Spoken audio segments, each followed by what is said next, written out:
Welcome back to the second season of Think Differently. I'm excited to embark on a new season with you, where we will dive headfirst into the crucial realm of accessibility. In this episode, we'll explore the impact of ableism and positionality on our collective approach and, ultimately, our ability to include others. You may notice that we faced a few internet issues during our discussion. Nevertheless, I'm confident that you'll find the conversation with our guest, Ingrid Steiner, insightful. It'll help each of us shed light on how we can more effectively advocate for ourselves and others. Hi, I'm Dr. Theresa Haskins, and welcome to Think Differently, the podcast that challenges the status quo and explores the power of neurodiversity to create a more inclusive and accessible world. Together, we will talk about everything from the value of different perspectives to the limitless potential of human beings. We'll explore how embracing differences can lead to endless possibilities and how you can maximize strengths to make a positive impact on the world. So sit back, relax, and join me as we get ready to think differently. Hi, everyone, and welcome to our first episode of 2024 and the kickoff to our second season of Think Differently. I'm so glad to be back, and more so to start off the year tackling some topics that really impact our ability to realize disability inclusion.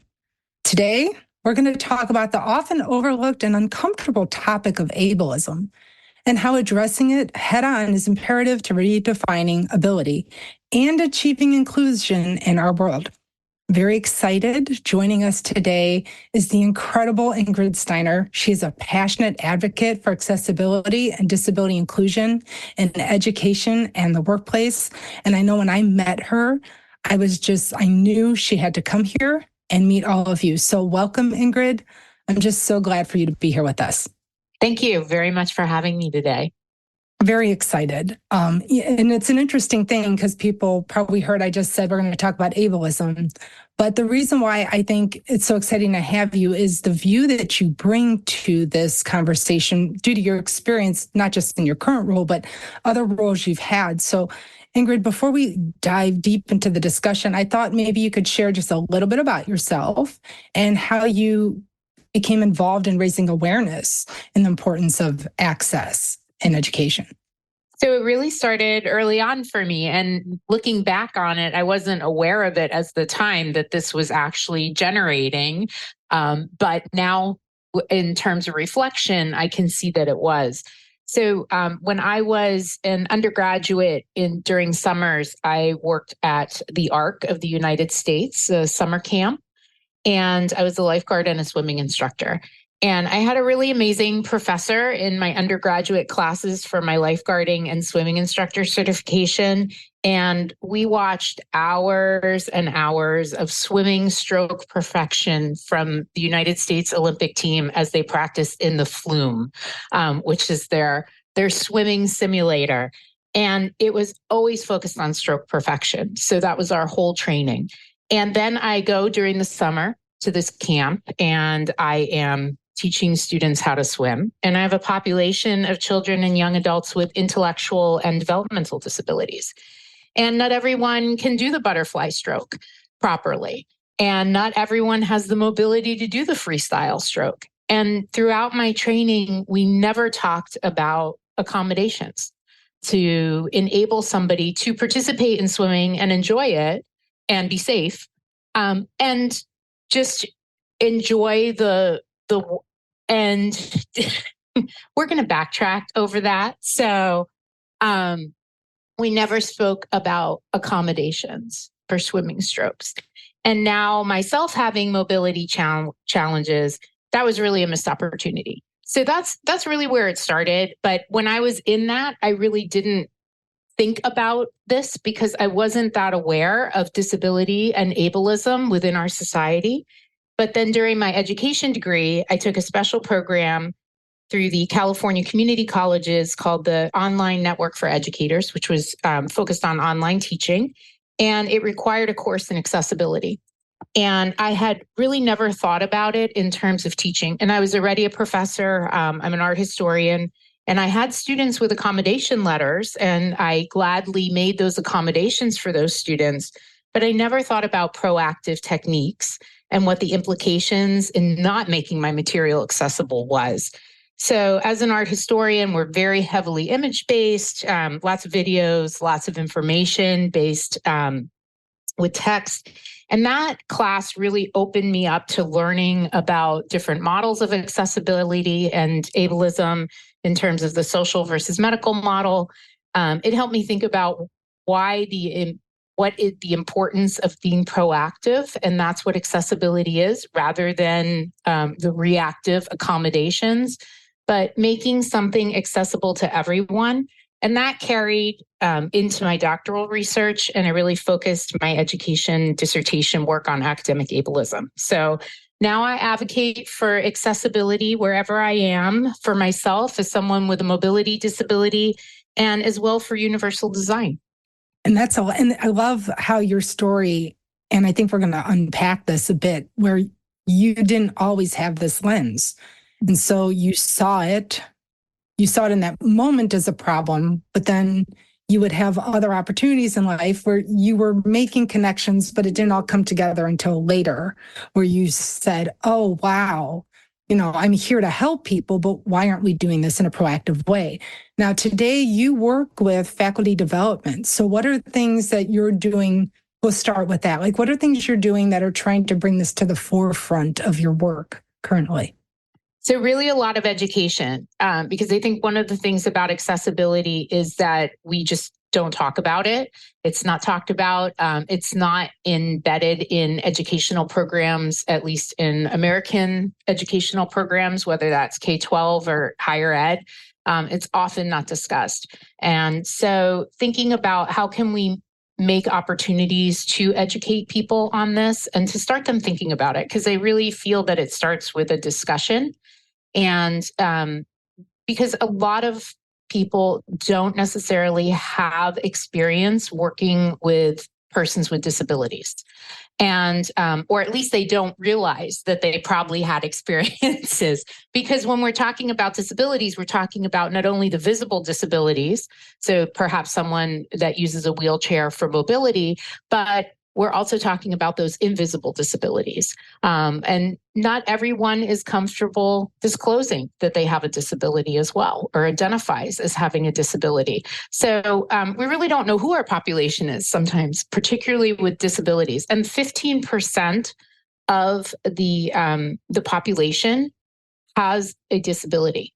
At least that's the data that we have. And again, those are people that have disclosed. So we can assume that there are more too than that when we're looking at the data. But in terms of what we do here at USC is I'm lucky that I have a platform that I can institute some of these things. I certainly work very closely with our accessibility experts on campus and try to coordinate as much as possible in terms of faculty development. And we do host a 7-week workshop institute on ableism and accessibility. So it's three sessions are discussing ableism, how that manifests, what you're doing to perpetuate that, or what you're doing to not perpetuate that. And then 4 sessions on really techniques to create accessible courses. So whether that's digital material or physical.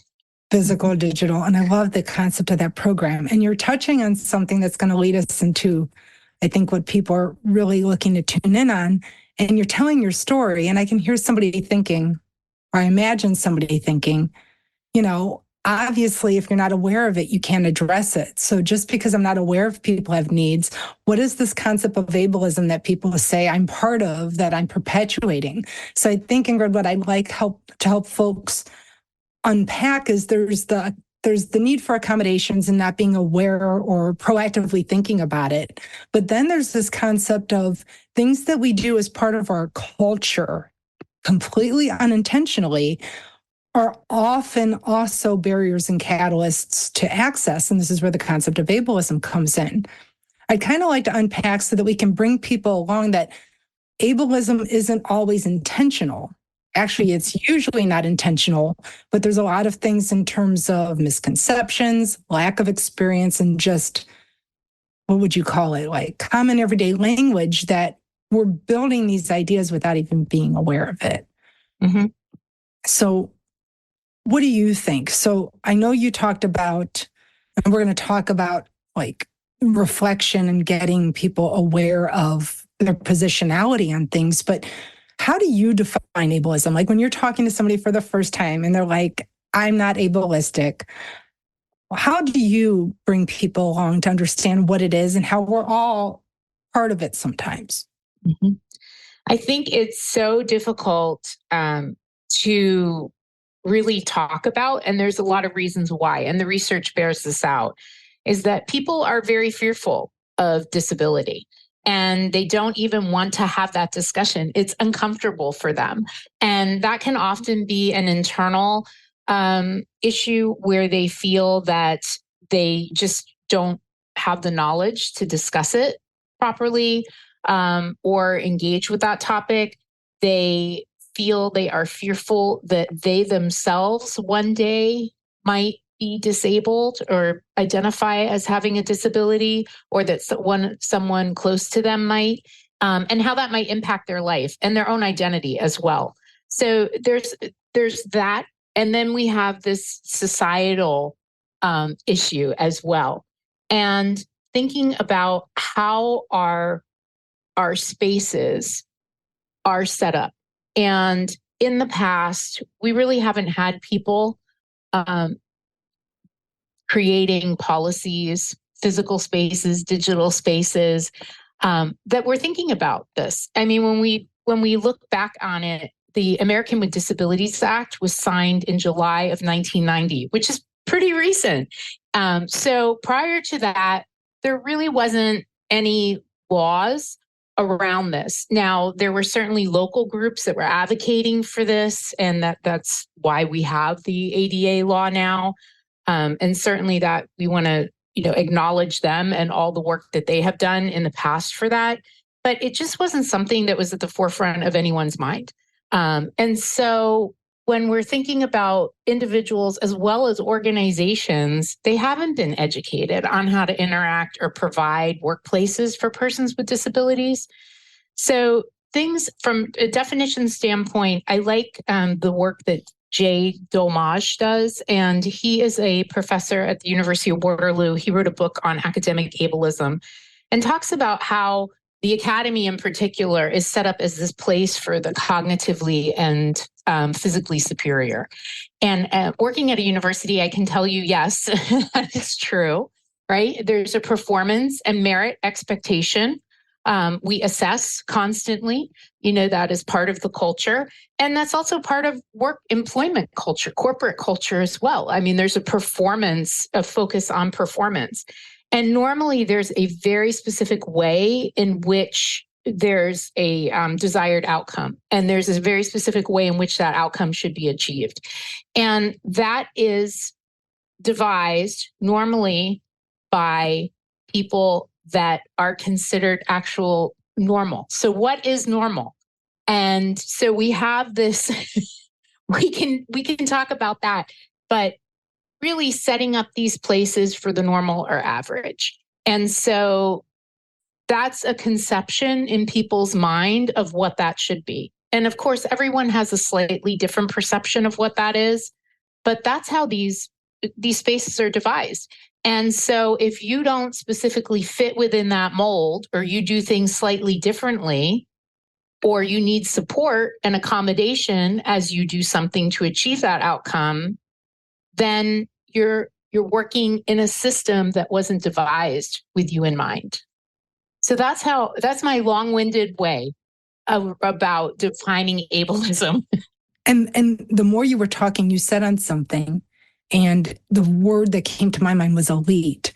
And if we think about getting into USC or getting into Harvard or getting into the top companies, it's always been devised as a deficit-based culture in the sense of you, or even I think like military and like boot camp, they purposely devise very tight tunnels to find weakness to weed people out.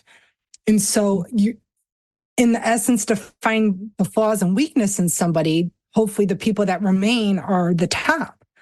The issue with that is, what are we using as the criteria that's defining whether or not you're the top? And so sometimes they're really arbitrary things, like physical strength has nothing to do with your ability to do chemistry, but, do they give preference to athletes, right, in terms of admissions? And so as you were talking, I was thinking about how accessibility is actually requiring us as a culture to take that moment, take a pause, and flip that script.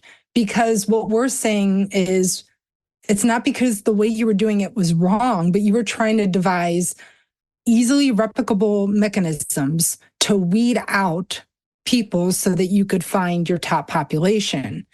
Now we're trying to get people to pause and say, but what is really required in a top population? Are your weeding mechanisms actually achieving the best and brightest minds, right? It used to be like pedigree and the schools you went to and your parents and the sports you played, but does that have anything to do with the top mind in the med school? And so in a lot of ways, the neurodiversity movement and the accessibility movement is like, we're saying we need to stop focusing on the things that we used to use as the easy indicators. I guess that's the best term. And really start focusing on the hard stuff, which is, how do you actually assess capabilities and talent in a specific domain? And I think that's the challenge. And I think that leads us to this concept of, when I think about ableism, what people don't realize is, like the definition I like to use is, it's almost your preference on how things are getting done. And anybody who's counter to your understanding of doing is somehow wrong or deficient. And then when you were talking about disabilities, one of the issues with disability and the medical model of our culture is, medical model means illness. And so, ill is contagious, ill is not a good thing. And while disability doesn't mean you have an illness, I do think people have compartmentalized those things as like synonymous with the other. And so then they're afraid. But then I think about things that we say in normal vernacular, like the blind leading the blind, or can you hear what I'm saying? And how they have meanings unintentionally. So I'd love your thoughts on that, because these are things that are just part of our culture. And people are like, I don't mean anything by it. Yeah. And those are definitely thinking about what language we're using, what our behaviors are towards anyone with obviously a visible disability, but also just thinking about inclusion in general. I mean, because this really falls under the umbrella of, we always talk about diversity, equity, and inclusion. Accessibility and disabilities fall underneath that umbrella. Unfortunately, sometimes they are relegated outside of that umbrella to another space, and they're not thought of as inclusionary practices, or they're not included in these inclusionary practices. So in thinking about how do we do better, right? Because I think it is unconscious. And I really feel that you just don't know. You just say these things because you're brought up in a society where you've heard it and it's accepted. So how can we, challenge ourselves to do a better job and to reflect and to think about how this might hurt someone, harm them, right? Or be oppressive, continuing oppression for them. And then also, how do we call out that behavior as a bystander when we see it? And two things there. And if you've ever taken, I know many of you are in corporate environments or even in academic environments, you've probably taken mandatory harassment training. And they always talk about your internal, your individual, what you can do as an individual, but then also what you're doing as a bystander too, to think about your own actions, but then the actions of others. And how do you call them out in a respectful, educational way? And I think that is one of the keys to this. And again, I think the issue goes back to education, because we don't know what the right way is, or we are uncomfortable learning or discussing what could be a better way. I shouldn't say right way, because there isn't just one way to do it.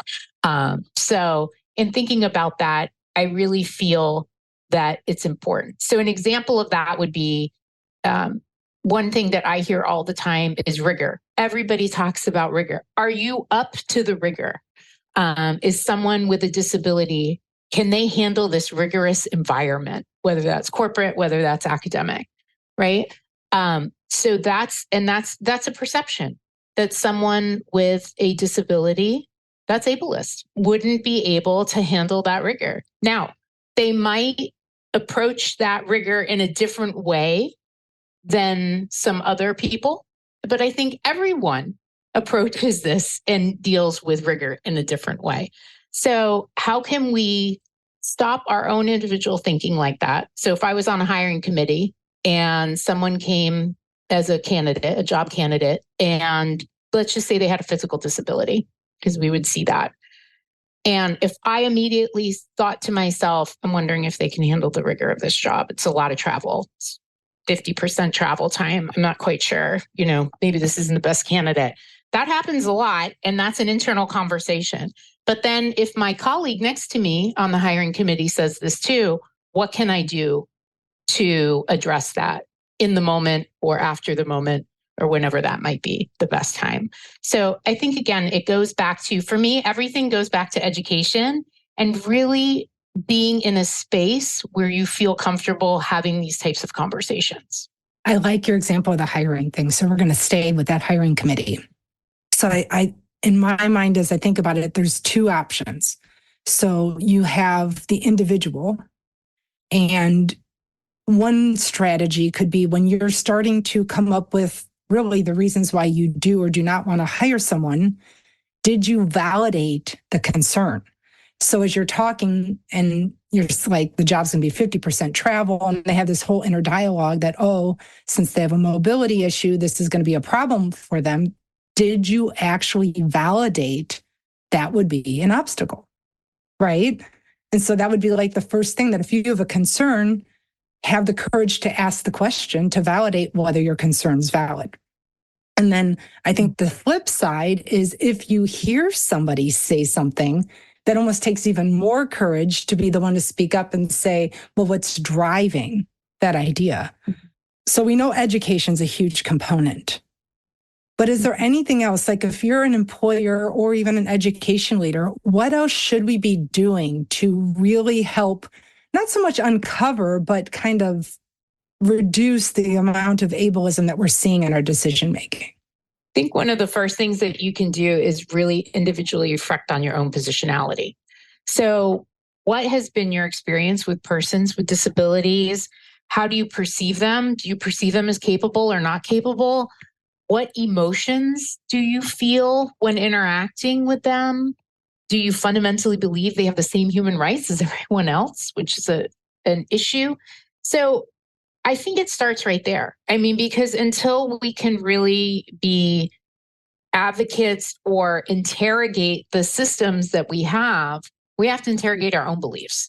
And then thinking about after, and this is a process. It's not going to happen in 20 minutes writing in your journal one morning. I mean, this is something that you're going to have to constantly keep doing, and it will change too. It evolves, because you might have an interaction in your work environment with someone who does have a disability, and that will also influence then your positionality moving forward, whether positively or negatively. And it's really a non-judgmental process. And that's probably the hardest thing to think about. Like, your thoughts are your thoughts, your beliefs are your beliefs. So how can you just non-judgmentally grapple with them and interrogate them, and then take your answers and think about, how did I form that opinion? Just what you said, validate, right? Validate that information. So was it culture that's informing this belief that I have or this idea? Is it prior experience? And are those thoughts and beliefs based on education and information, or are they just some personal thing that I have? And if they're not based on education and information, how can you be curious and learn more about it? So are there opportunities for you to get involved maybe in an employee resource group and learn more about it? Are there opportunities for you to listen to some YouTube videos? There's some great disability advocates out there who have wonderful podcasts. They have wonderful videos. Is there an opportunity within work or your environment where you can take an online class and meet other folks? Do you have someone in your life who identifies with a disability? And are you comfortable, or are they comfortable sharing that experience with you? So really being curious and start thinking about, how did I form these opinions? And what am I doing then in my society as well as my culture to think about how I'm perpetuating them? So, that's kind of the next step. But the first step really resides with you as an individual, and really reflecting on what your past experiences have been and how they're informing your behaviors and your language. And so those automatic thoughts are one way that we're defining ability. One of the things we've really been talking about the most are the abilities and disabilities that we can see. But then there's this whole other movement, the neurodiversity movement, cognitive abilities movement, mental health and wellness, where we really start talking about, these are folks that do not have to necessarily identify right away, often refuse to self-identify. And a lot of employers are like, we want you to self-identify so we can help you. And then there's the flip side of the population saying, we want your help, but we're afraid of you, for the lack of a better word, because you're going to judge me. And so there's this cyclical thing happening where it's a double-edged sword, that if I don't disclose, I'm not going to get the help I need, because the law says you have to disclose to get the accommodation, because we're not at access yet. And then there's the whole, if I disclose and they don't find my request reasonable, I just outed myself. And so there's this double-edged sword in effect. And that's why we're talking, to try to help people to start thinking about things. We know that there's a bias already for people with physical disabilities. And then when we think about cognitive differences, it just opens up a whole different can of opinions and feelings and concerns. When we think about education, right, whether or not students should get more time, and, changing the approach to assignments. And that runs counter to the whole idea of, the tiny line of who makes the cut, right? Because we do things this way, and if you deviate, you're excluded. And then we're saying deviation is the path to inclusion. So we've got these converging messages. You may be in a room. Let's go back to our hiring situation. You and I are in a room. We can tell somebody's different. We don't actually know they have the disability, but we feel that something's different. What do you say to those managers when they're starting to lean towards, they're really smart and they've got the resume, but something feels off? What is our advice to them? What are we going to say? So obviously there's always the legal aspect that we have to address first. And I'm not a JD, so I just want to preface that. So I don't get in trouble. No one gets in trouble here. But really thinking about, are there ways that you can ensure that that person can meet the requirements for the job? Because obviously when you're hiring, you're looking at, can this person meet specific requirements? Now, the process and how they're going to meet it is where I think that's where the flexibility comes in, right? So I've been on many job interviews and they give you a assignment, right? A sample assignment to do.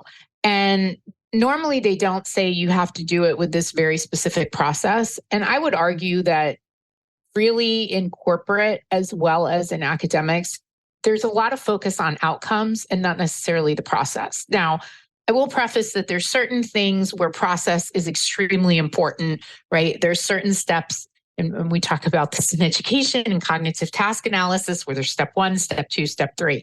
But for the most part, the majority of things is pretty open into how you get there, right? So maybe providing an opportunity for that person to engage with a sample assignment of what they're going to be doing. The other thing is really being open to having a conversation with that person and saying, these are some of the things that you will be doing in this position. How do you feel about that? What supports do you feel you might need to accomplish those tasks? That's a way to open it up. Now, a candidate is under no obligation to share their disability status with you. So it's really up to them to then think about, is this a good fit for me or not a good fit for me? But from a managerial standpoint or a hiring committee standpoint, can we be more inclusive in our practices and think about, I'm not hiring a mini me. Everybody's not going to do it the same way I'm going to do it. So let's be flexible in that process. So that's what I would say for that. I mean, obviously, from a legal standpoint, we could never just say, gee, Ingrid, it looks like you're struggling with this. Tell me, do you have this going on? We can't say that. And so it's hard. This is where it's very difficult. The other thing to keep in mind too is that disability can change in an instant. So you might hire someone who you don't think needs an accommodation, right? You don't perceive that, but that could be different story 1 week later, right? So that is one thing with disability. It can happen at any moment in anyone's life. The other thing is that we also have to think about disability. It's very much on a continuum, and that there are disabilities that are chronic. There are disabilities that are progressive. There are disabilities that wax and wane at different times. So someone might have a really great 4 weeks and then not have a great fifth week, due to a chronic illness or something like fibromyalgia that they're dealing with. They have a flare. So there's lots of different things that you don't know what's going on inside that person. And so keeping really an open mind, and that's easier said than done in terms of everything, but really keeping an open mind and thinking, how can I be as inclusive as possible? And what are we really thinking about here in a hiring practice? So what do we want, and what kind of person do we want? What does that person need to do? And is it really important that they do it in a very specific way? Or can we have some flexibility with that? And so I know you, like me, just due to the nature of the environment, we've been more reactive in terms of needs, right? Reasonable accommodations are reactive, everybody. They're not proactive. Legally required, very helpful. But you said, you really changed, and it's where I'm at, where we want to be proactive so that we can increase access. What are things that you're doing, or let's start with things you're doing to create a more proactive access, and then we'll talk about things other folks can do. But what are you doing right now in your space to be like, how can we get at this proactively? So I think really considering how this has been ingrained in our society, right? So that's one of the first steps for me. So what policies or culture do we have within the organization that doesn't consider accessibility or doesn't do the best job in considering accessibility? And really thinking about, how can that be changed? If it's not working, are there ways that we can improve that experience for everyone? Inclusion. Also thinking about, how do we include more people with disabilities at the table when we're creating policies, or we're thinking about instituting a new experience for whomever, can be in the corporate environment or academic environment, organizational level. So how can we have greater representation? Now, granted, that is from people who have disclosed. So those people will have disclosed already that they do have a disability, and then they would be invited into this conversation. So we still want to think about the folks that we might not be addressing in terms of that have not disclosed, but they're still there. They're still within our populations. And I think, again, the education and discussion around disability. So what are those historical entrenchments? How are they embedded? And how does that lack of education and discussion perpetuate this? But really considering accessibility as that proactive approach. And what can we do in terms, I teach design history as well as art history. And one of the things we talk about is universal design. And how can we design, whether it's a product, whether it's an experience, a space, that is universally designed. So we're never going to be 100% universal because disability and accommodations is so unique to that individual, right? So I will argue that it is impossible to be 100%. But how can we get to 80%, 90%? And what are those things that we need to consider? So as we're designing anything, let's ask ourselves, great, this sounds like a fantastic proposal. Who are we excluding in this process? Yeah. And that can be very powerful. So who have we not thought about here? And we need to consider.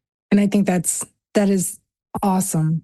And then the other tip I like to give folks, adding on to that, of making sure the right people at the table, reviewing policies with those with disabilities, not just in mind, but at the table to help you understand the experience that if you don't know, you can't plan for it. The other one I like to tell professors, but even, hiring managers, is if you get repeated accommodation requests, is that an accommodation request that might be able to be implemented across the board, right? So I think in the autism space and the neurodivergent space, one of the big things is like getting the questions before an interview. And I've been saying for a while, you should have standardized protocol. So, because that's one of the pushbacks, guys. It's not that people aren't willing to give questions. Most people don't have a standardized protocol. They kind of just come on over and people ask questions. So that would be the first thing. Have standardized protocols, which would then allow you to very easily give the questions that would be part of the interview.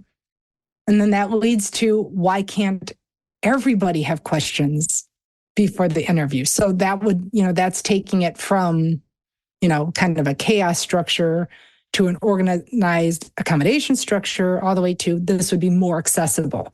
Now, granted, you and I know, and this is what Ingrid was trying to say, guys, is that questions beforehand will help more people, but there'll still potentially be a person that needs something else in the process, and that's going to happen. But we want to look for those patterns of requests. And if we're getting the same type of requests over and over, the question is, are you going to continue to do that as a one-off and be reactive, or can you build that into your organism? And that is universal design. And that is universal. We're helping everyone. I might be anxious. I might not need an accommodation specifically, but I might be anxious prior, and that having those questions might help quell that anxiety. So as we're I love this concept of universal design. Do you have a moment in your life where you had to either help a student or employee or confront an individual where the path was pretty clear, but there was just resistance? And how were you able to get past that resistance? So that can happen. And I will say, I'll use an academic example because I'm very familiar with that. And I'll go back to rigor again. If I make an accommodation for this one person, am I going to reduce the rigor for everyone else? That is a very common that we hear from faculty. And, thinking about, again, it goes back to the conversation we were having earlier. Are there ways do we have perceptions that there's only one specific way to do something, or that it has to be at a very specific level? Right. And so that's what you were talking about earlier, Theresa, in terms of how do we define excellence? How do we define exceptional performance? And so that is conversation where you can start again, having a discussion and it's literally opening up a conversation about it and saying, okay, well, what makes you think that this would, negatively impact the rigor of your course? And you'll get all kinds of different responses to that. And some people dig their heels in and say, nope, I'm not doing this. Absolutely not. And then others, the majority, I will say, start to think about, oh, yeah, I never thought about it that way. That, yeah, I'm interested in this outcome, and that there's 5 different ways to get to this outcome. There's not just one different way. So if I have to give a student double time on an exam, that's fine. Maybe that student needs more time to engage with the questions, or they engage with the questions in a different way. They need support in engaging with those questions. That's okay.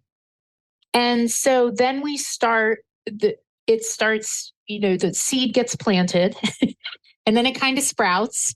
And then then there's usually more questions that come after that. Like, this is interesting. How can I include more of this in my class? Or how can I adjust my current class policies to accommodate not only this student, but all students in my class that might have this?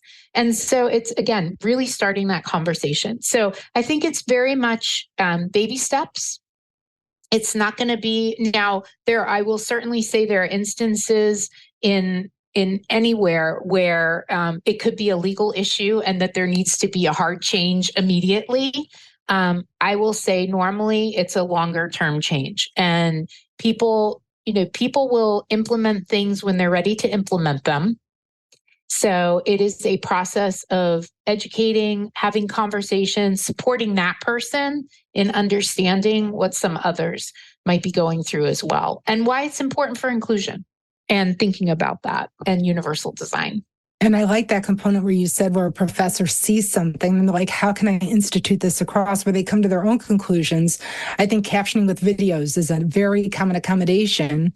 And then you have a lot of professors are like, well, can we do that replay and transcript for the entire class? Because inevitably somebody's going to miss class.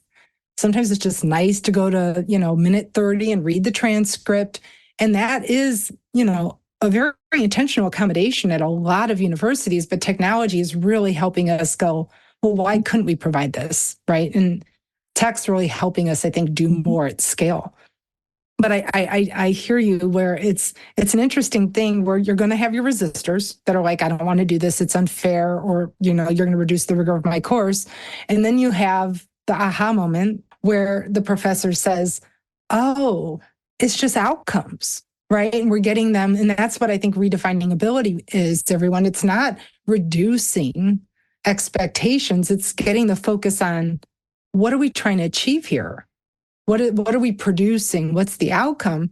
And don't be so worried about how we get there. Right. So I take a curvy path and Ingrid takes a straight line. But here we are. Ingrid and I still get to the same end. And that's all, like, at the end, isn't that what education and work's about? Producing X. So I think it doesn't have to be so hard. I think when people start hearing the terms ableism and diversity, they start shutting down because there's this concept of I'm wrong in some way, I'm doing something wrong, and it's like all my fault, but it's not that. You're doing things the way you were successful. And it's really just taking the pause and to say, just because that was my way doesn't mean that's going to be somebody else's way. And will I give them the space to exist in their individual path?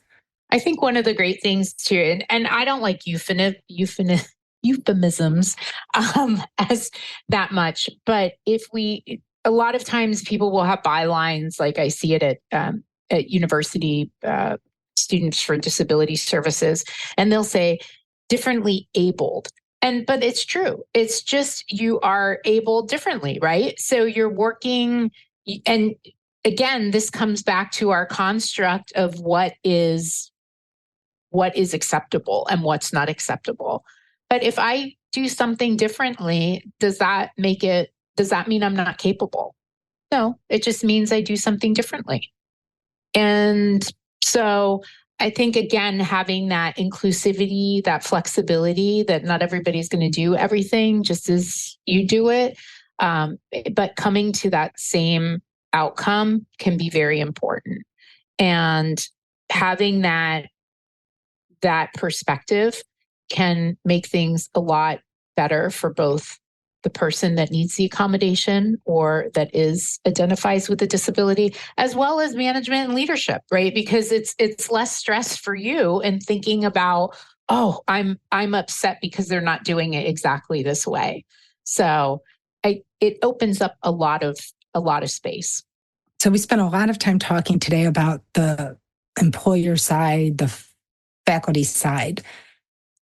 Some of our audience may be impacted. They may be like, I hear what you're saying. How do I get my teacher or my boss to better understand me? And how can I do so in a way where they can see that I'm adding value? It's not I need this or else, but a more effective conversation of I can produce these wonderful things if I just had a little more support or flexibility. That is very difficult. because of, I think it depends on the culture that you're in. So as you mentioned before, Theresa, there can be a culture of fear or there might be a culture of retaliation, even though, there are laws that protect against these issues, but there are still many places in society where this happens. And people are still not fully engaged with, yes, we need to create accessible experiences. So I would say advocating is important. I would say also, you as an individual who identifies with a disability, seeking out information from others there are lots of support systems available on LinkedIn, on Facebook, other organizations that can help support you and answer questions, and find other individuals who've gone through this and are willing to share what their experience was and maybe what some of the challenges or barriers or pitfalls and how you can successfully advocate for yourself within these spaces. It might also be starting and seeing if your organization is willing to start an employee resource group where you can start getting people together, both that identify with a disability as well as advocates for those that have disabilities. And that can sometimes institute or precipitate change within the organization, as well as they see like, oh, we have a population here within this organization that really needs these services or wants these services. So what can we do to do better in terms of that? So I think there are certain things, but really going in and having a conversation, if you are comfortable with whether that's HR, whether that is maybe you have an ombuds within your organization, they're a great resource. Whether it's you're comfortable going to your manager or leadership and saying, hey, can I have 20 minutes? I'd like to sit down and discuss this with you. And, it's a process of education and being open to having those discussions. Will everything go 100% the way you wish it would go?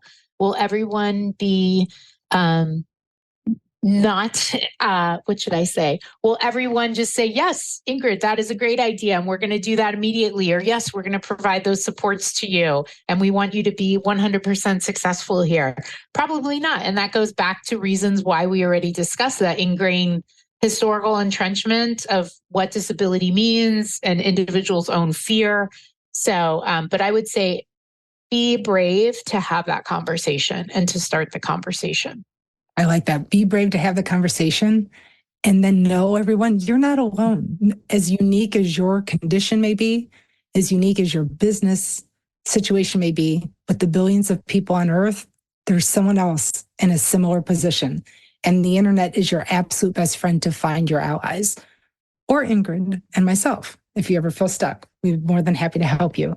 So as we conclude our time today, because it just flies by, it really does, is there anything you want? I like ending on be brave, but is there anything else you would like to say to the audience, in terms of creating, redefining ability and really being intentional on how we're positioning our thoughts regarding others? I would say, again, interrogate. So interrogate what we have. Just because it has been done a certain way in the past, or it is the certain culture of an organization, that doesn't mean that that's static and that it has to stay that way. So how can you think about, how can I as an individual create change and then create collective change from my individual actions? So I think that can be very powerful and empowering to an individual, but it really starts with one person bringing these types of things to the forefront. I think oftentimes we consider, in terms of really anything, that it has to be some monumental change, that we have to make immense change all at the same time. And that's just not realistic all the time, but it can really start with one person and just educating and advocating and interrogating. It could be as simple as you're sitting in a meeting and you say, interesting, so why are we doing it that way? Is there somebody we're excluding? And not even bringing up, it really addressing but kind of getting in your side way of addressing ableism that way, and thinking about, because you might come up with that it's not only impacting someone who has a disability, but it could be impacting other characteristics as well of identity. So we often see that. So having those questions available to you in meetings and in conversations that you're having with friends and family and loved ones can be very powerful. Well, Ingrid, I just want to thank you so much for your time today. I think we all need to be brave and be that little drop of water that creates the ripple of change, because that's what I was envisioning, just little ripples. And enough of them could become, a significant change. So again, listeners, I do want you to stay tuned, because we have more thought leaders like Ingrid coming in the sessions ahead. And I hope that today's session inspires you to a new way of thinking, especially about access, helps you to reflect on your own positionality and start thinking about how you can include more people of all abilities. Until next time. Thank you for listening to this episode of Think Differently. I hope you found our discussion today insightful and thought-provoking. I want to thank Audio Works Studios for their exceptional production and recording support. Without their expertise and dedication, this podcast would not be possible. If you enjoyed this episode, we encourage you to share it with others. Your support helps us to reach new audiences and promote neurodiversity in our world. Also, be sure to subscribe to this podcast on iHeartRadio, Spotify, Apple Podcasts, or your favorite platform so that you can stay up to date on the latest episodes. We look forward to seeing you again soon on Think Differently.